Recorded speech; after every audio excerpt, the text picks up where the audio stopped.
ಮಂಗಳೂರು ಆದರಾತಿಥ್ಯಗಳಿಗೆ ಹೆಸರುವಾಸಿಯಾಗಿರುವ ನಗರ.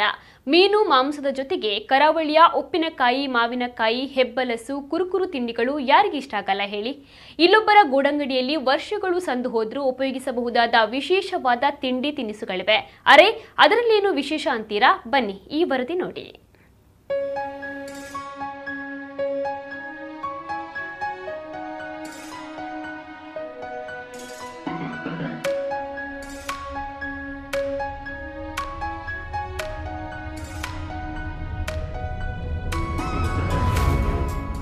ಇವರ ಹೆಸರು ರಾಜೇಶ್ ಸಾಲ್ಯನ್.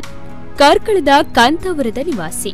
ಕಳೆದ 30 ವರ್ಷಗಳಿಂದ ಮಂಗಳೂರಿನ ಡೊಂಗರಕೇರಿ ಬಳಿ ತನ್ನ ಗೂಡಂಗಡಿಯನ್ನ ನಡೆಸಿಕೊಂಡು ಬರ್ತಾ ಇದ್ದಾರೆ. ಚಿಲ್ಲರೆ ವ್ಯಾಪಾರ ಮಾಡಿಕೊಂಡು ಜೊತೆಗೆ ತರಕಾರಿಯನ್ನ ಮಾರುತ್ತಾ ಜೀವನವನ್ನ ಸಾಗಿಸ್ತಾ ಇದ್ದಾರೆ.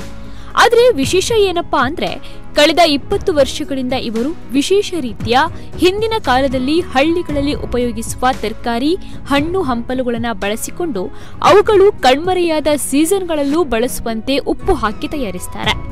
ತಮ್ಮ ಮನೆಯಲ್ಲೇ ತಯಾರಿ ಮಾಡಿ ಗೂಡಂಗಡಿಯಲ್ಲಿ ಮಾರಾಟವನ್ನ ಮಾಡುತ್ತಿದ್ದಾರೆ.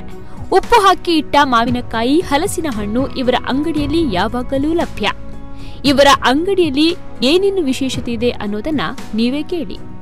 ಬರನಲ್ಲಿ ಉಪ್ಪಿನಲ್ಲಿ ಹಾಕಿದ ಇಟ್ಟದ ಐಟಮ್ಸ್ ಒಂದು ಹಲಸಿದು, ಮತ್ತೊಂದು ಹೆಬ್ಬಲಸು, ಮತ್ತೊಂದು ಕಡಲೆ, ಮತ್ತು ಮಾವಿನಕಾಯಿ, ಮತ್ತು ಅರ್ಚಿಕಾಯಿ, ನೆಲ್ಲಿಕಾಯಿ, ಅನಾನಸ್ ಇದೆಲ್ಲ ಉಂಟು. ಮತ್ತು ಉಪ್ಪಿನಕಾಯಿಯಲ್ಲಿ ಮಾವಿನಕಾಯಿ ಉಂಟು, ಮತ್ತು ಲಿಂಬೆದು ಉಂಟು ಕಂಚಿ. ಇದು ನಮ್ಮ ಮನೆಯಲ್ಲಿ ಮಾಡಿ ಕಾರ್ಕಳ ತಾಲೂಕು ಕಾಂತಾವರ ಗ್ರಾಮ ಅಲ್ಲಿ ಮಾಡಿ ಭೀಮಿನಲ್ಲಿ ಹಾಕಿ ಇಡುವುದು. ಅಲ್ಲಿಂದ ನಾನು ಇಲ್ಲಿ ತಂದು ಸೇಲ್ ಮಾಡೋದು ಅಷ್ಟೇ.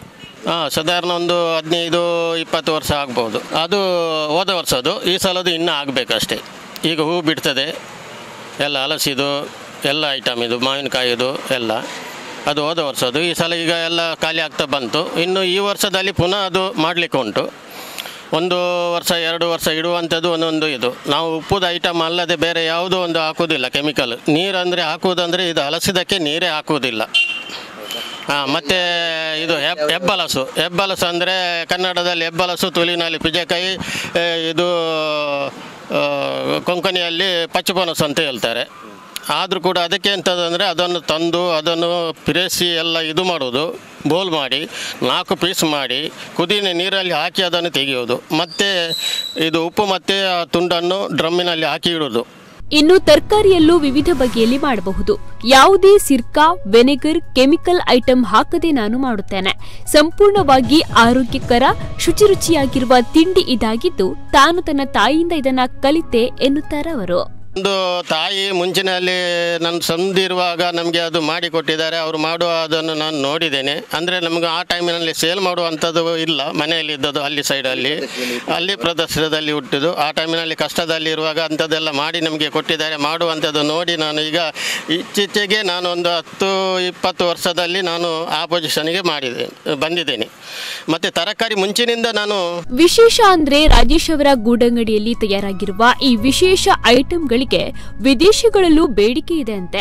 ಸಿಂಗಾಪುರ, ಬೆಂಗಳೂರು, ಬೊಂಬಾಯಿ, ಗೋವಾ, ಕೊಚ್ಚಿ ಹೀಗೆ ವಿದೇಶಕ್ಕೂ ಕೊಂಡು ಹೋಗುವುದು ಸಂತಸವನ್ನ ನೀಡಿದೆ ಎನ್ನುತ್ತಾರೆ ಅವರು. ಅಂದರೆ ಈಗ ಒಂದು ಅಮೆರಿಕವ, ಸಿಂಗಾಪುರವ, ಅಲ್ಲ ಗೋವಾ, ಕೊಚ್ಚಿಯ, ಬ್ಯಾಂಗ್ಳೂರ, ಬಾಂಬೆಯ ಎಲ್ಲ ಒಂದು ಸಲ ಕೊಂಡೋದವರು ಮತ್ತೆ ಊರಿಗೆ ಬಂದವರು ನನ್ನ ಹತ್ರ ಹೇಳಿ ಹೋಗ್ತಾರೆ, ನನಗೆ 5 ಕಿಲೋ ಬೇಕು, 2 ಕಿಲೋ ಬೇಕು, 3 ಕಿಲೋ ಕಟ್ಟಿಡು, ಈಗಲೇ ಕೊಂಡೋಗ್ತೇನೆ, ಪ್ಲೇನಲ್ಲಿ ಕೊಂಡೋಗುವಾಗ ಹೇಗೆ ಅಂತ. ನಾನು ಅಂದರೆ ಅದಕ್ಕೆ ಆಗುವಂಥದ್ದು ಒಂದೊಂದು ಪ್ಲಾಸ್ಟಿಕ್ ತೊಟ್ಟೆ ಡ್ರೈ ತೆಗೆದು ಕೊಡ್ತೇನೆ. ಈಗ ಮಾವಿನಕಾಯಿದು ಡ್ರೈ ತೆಗೆದು ಕೊಡ್ತೇನೆ, ಮತ್ತು ಹಲಸಿದು ಕೂಡ ಡ್ರೈ ತೆಗೆದು ಕೊಡ್ತೇನೆ, ಮತ್ತು ಹೆಬ್ಬಲಸು ಕೂಡ ಹಾಗೆ ಎಲ್ಲ ಐಟಮ್ ನಾನು ಡ್ರೈ ತೊಟ್ಟೆಯಲ್ಲಿ ಹಾಕಿ ಕೊಡ್ತೇನೆ. ಏನು ಆಗೋದಿಲ್ಲ, ಹಾಳಾಗೋದಿಲ್ಲ. ಮತ್ತೆ ಕೊಂಡೋಗಿ ಅವರು ಫ್ರಿಜ್ಜಲ್ಲಿ ಇಡ್ಬೋದು, ಹೀಗೆ ಇಟ್ಟರೂ ತೊಂದರೆ ಇಲ್ಲ. ಯಾಕೆಂದರೆ ನನ್ನ ಹತ್ರ 1 ವರ್ಷ ಅದು ಉಪ್ಪಿನಲ್ಲಿ ಇದ್ದದ್ದು ಐಟಮು. ಹೀಗೆ ಓಪನ್ ಅಂದರೆ ಕಟ್ಟಿ ಹೊರಗೆ ಇಟ್ಟರೂ ತೊಂದರೆ ಇಲ್ಲ. ಫ್ರಿಜ್ ಇದ್ದವರು ಫ್ರಿಜ್ಜಲ್ಲಿ ಇಡಬಹುದು. ಕೇವಲ ಉಪ್ಪನ್ನು ಬಳಸಿಕೊಂಡೇ ಅತ್ಯುತ್ತಮ ತಿಂಡಿ ತಿನಿಸುಗಳನ್ನು ಪೂರೈಕೆ ಮಾಡುವ ಜೊತೆಗೆ ಇಂದು ಫಾಸ್ಟ್ ಫುಡ್ ತಿನ್ನುತ್ತಾ ಹೊಟ್ಟೆ ಹಾಳು ಮಾಡಿಕೊಳ್ಳುವ, ವೈದ್ಯರಿಗೆ ದುಡ್ಡು ಖರ್ಚು ಮಾಡುವ ಜನತೆಗೆ ನಿಸರ್ಗದಲ್ಲೇ ಸಿಗುವ ಇಂತಹ ತಿಂಡಿ ತಿನಿಸುಗಳು ಬೇಕಾದ್ರೆ ಇವರ ಅಂಗಡಿಗೆ ಬರಬೇಕಾಗಿದೆ. ಪೆಲಕಾಯಿ ಉಪ್ಪಡ್ ಪಚ್ಚೀರ್, ಪೆಜಕಾಯಿ, ಹೆಬ್ಬೆಲಸು, ಕಣಿಲೆ, ಅರ್ತಿಕಾಯಿ, ಚಟ್ನಿಗೆ ಬೇಕಾದ ಯಾವುದೇ ಗೊಜ್ಜು, ನೆಲ್ಲಿಕಾಯಿ, ಜಲಂಗಾಯಿ, ಚಲ್ಲಂಗಾಯಿ, ರಚ್ಚಿಗೂಂಜಿ, ಲಿಂಬೆಕಾಯಿ, ಉಪ್ಪಿನಕಾಯಿ, ಬಿಂಬುಳಿ, ಅನಾನಸು ಹೀಗೆ ಏನೇ ಬೇಕಿದ್ದರೂ ಊರೂರು ಅಲೆದಾಡಬೇಡಿ, ರಾಜೇಶ್ ಅವರ ಬಳಿ ಬನ್ನಿ. ಗಣೇಶ್ ಪೂಜಾರಿ, ನಮ್ಮ ಕುಡ್ಲ, 24/7.